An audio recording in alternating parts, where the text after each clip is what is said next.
আজ একটা recipe share করব। সয়াবিন সেদ্ধ করে নিয়েছিলাম, মিক্সার গ্রাইন্ডারে সেটাকে পেস্ট করে নেব, মিহি করেই পেস্ট করব, কারণ ওটা গোটা গোটা থাকলে সোনু খাবে না। দেখো নিয়ে নিয়েছি দুটো পেঁয়াজ, একটা টমেটো, এগুলো সব চপড করে নিয়েছিলাম।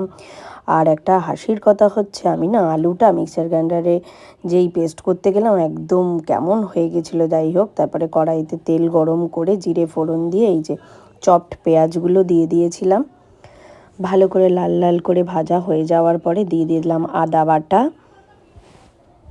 আদা বাটার পরেই দিয়ে দিয়েছিলাম টমেটো বাটা। দুটো হালকা কষিয়ে আসার পরে দিয়ে দিয়েছিলাম একটু কাশ্মীরি রেড চিলি পাউডার, কারণ বেশি ঝাল হলে সোনু তো খাবেই না।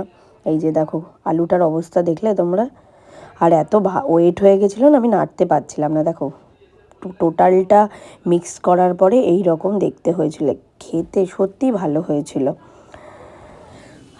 দেখো এইভাবে রুটি করে হালকা হালকা তেলে সয়াবিন কিমা রোল বানিয়ে দুই মায়ে ছেলে মিলে রাতের বেলায় ডিনার করে নিয়েছিলাম। আর এটা পসিবল হয়েছিল, সোনু যাই হোক খেয়েছিল, তো যাই হোক ভালোই।